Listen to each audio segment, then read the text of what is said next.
8.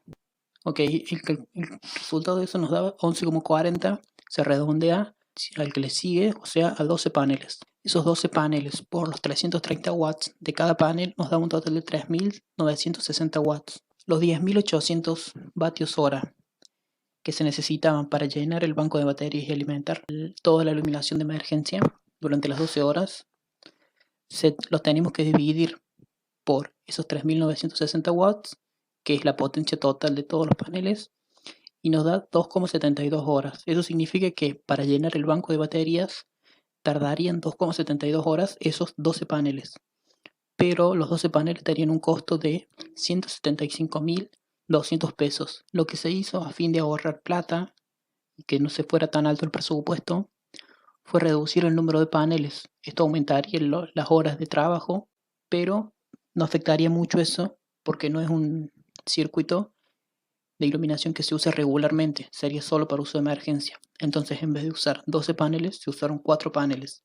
Esto multiplicado por la potencia de cada panel nos daba 1.320 watts, y los 10.800 vatios hora por día que se necesitaban, dividido los 1.320 watts, nos da un total de 8,18 horas. Eso significa que iba a tardar alrededor de 8 horas y media en recargarse todo, lo cual era un horario aceptable, ya que se podía usar tranquilamente durante un día y recargarlo durante otro día, y ya estaría el circuito totalmente listo para usarlo nuevo.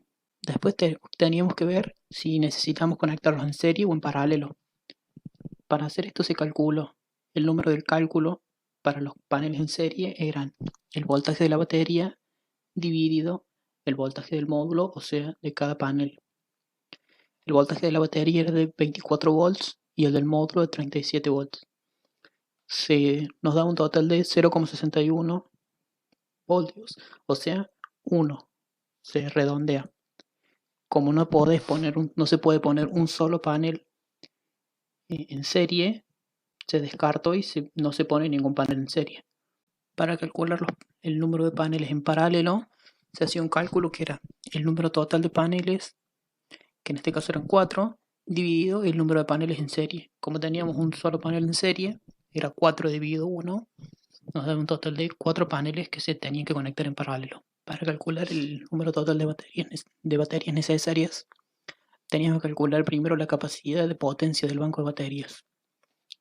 Eso se hacía calculando la energía total de la carga sobre el voltaje nominal del banco por la eficiencia de la profundidad de descarga, por la eficiencia química, que es la eficiencia de convertir la energía química en eléctrica que tiene cada batería. Y también multiplicado por la eficiencia del inversor. Esto nos daba igual a 10.800 vatios hora sobre 24 volts por 0,8 por 0,9 por 0,95.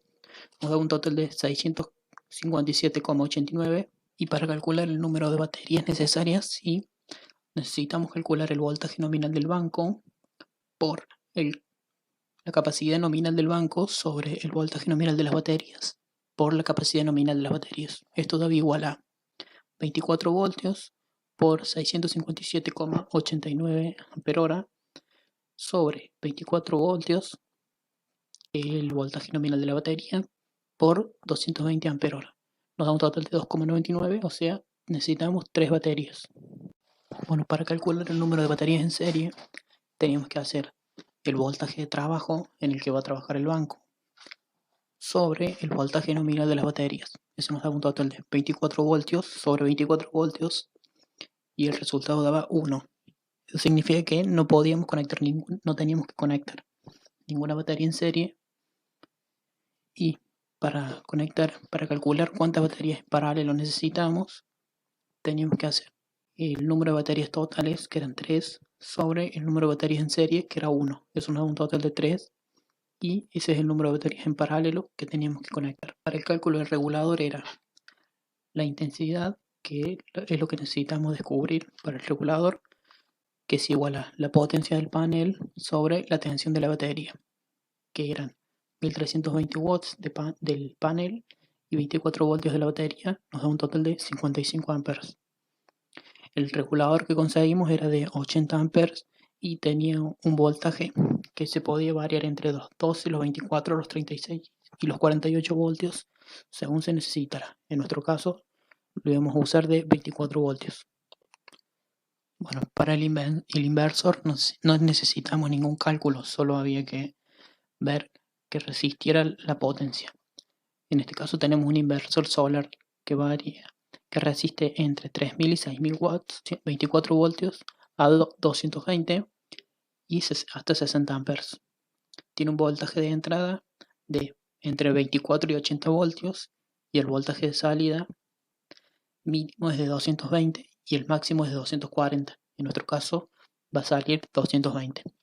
Bueno, acá podemos ver cómo está hecha la conexión de los paneles, que están los 4 paneles conectados en paralelo, uno al lado de otro, y esto se conectando todos los positivos juntos y todos los negativos juntos. Se conectan con cables de 4 milímetros cuadrados. Se eligió usar este cable porque en las especificaciones del panel dice que necesitaba un cable de 4 milímetros cuadrados para la salida, con el fin de evitar problemas en el futuro por si se quiere conectar alguna otra cosa al circuito.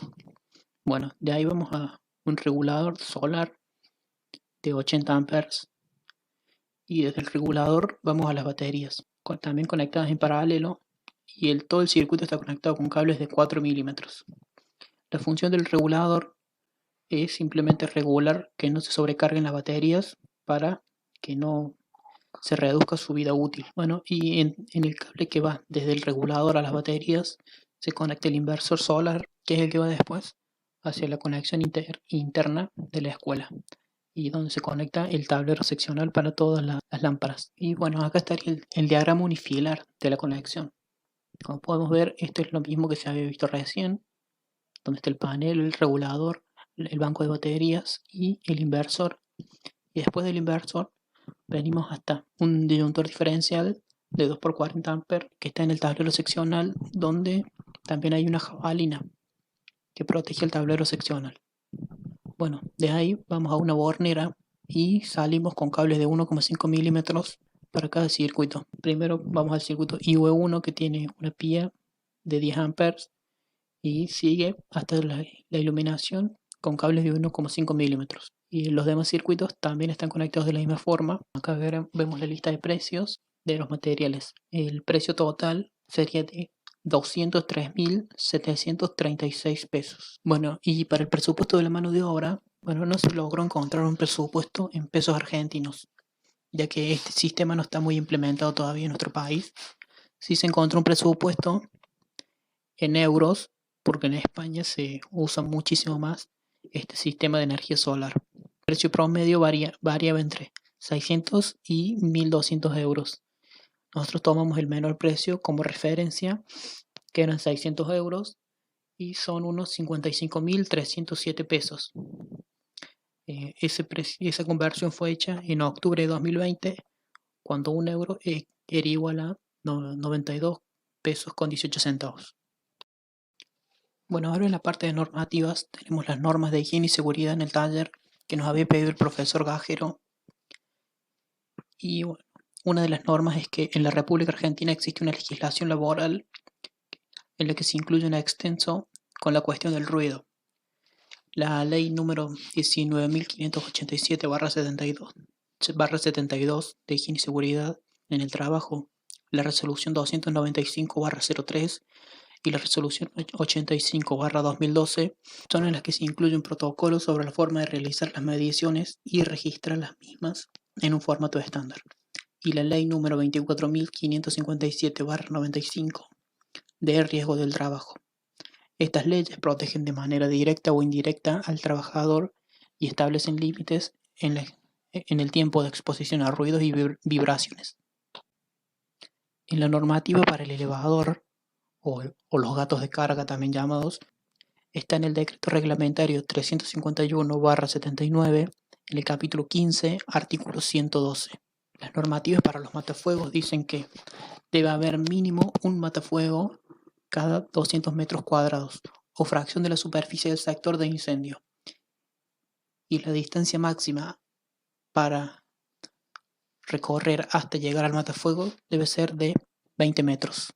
Esto lo dice el artículo 176 del decreto 351/79. Después tenemos las normativas de la llave termomagnética, los disyuntores, los gabinetes, las jabalinas, las señales de seguridad, donde se especifican los colores de seguridad y las formas de las señales de seguridad relacionadas específicamente para las instalaciones contra incendios y los medios de escape. Una normativa para las luces de emergencia y los cables, que en este caso se usan los cables IRAM 62267, que son cables unipolares para instalaciones eléctricas fijas en interiores, aislados con material de baja emisión de humo y libre de halógenos, sin envoltura exterior, para tensiones nominales de hasta 450 o 750 voltios.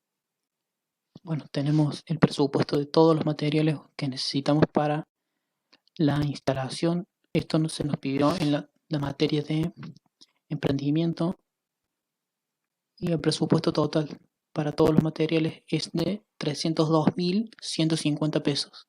Bueno, el presupuesto de la mano de obra también que se nos pidió en emprendimiento lo hicimos siguiendo un archivo que nos pasó el profesor Polioto, donde mostraba todas las tarifas que se cobran en 2020 en la provincia de Buenos Aires para conexiones eléctricas. Acá tenemos el tipo de trabajo que se va a hacer, la descripción del trabajo y el coste del trabajo. Bueno, teníamos la sección de la escuela. Tenemos un oficial electricista especializado, un oficial electricista, un medio oficial electricista y 3 ayudantes que se van a hacer cargo de realizar toda esta instalación. El coste total para todo era de 537.080 pesos. Bueno, acá está el diagrama de flujo del tipo Gantt para ver cuánto tiempo se va a tardar aproximadamente en realizar toda la instalación. Tenemos el tipo de trabajo a realizar, quién o quiénes van a ser los encargados, y el tiempo se midió por semanas. Tenemos desde la semana 1 hasta la semana 8, que fue lo que se calculó aproximadamente, el que iba a ser el total de tiempo para realizar todo el trabajo. Como podemos ver acá, se fue realizando todo y en la semana 8 se va a realizar una prueba de toda la conexión para ver si todo funciona correctamente como debería. Bueno, y por último tenemos los contratos, que este es el de la materia de marco jurídico que se nos pidió hacer. Es un contrato social de la empresa PBGE, que significa Bono Bazán García Electricidad. Bueno, tenemos las partes del contrato y un contrato de locación que era para ver dónde iba a estar ubicada la sede de la empresa o las oficinas.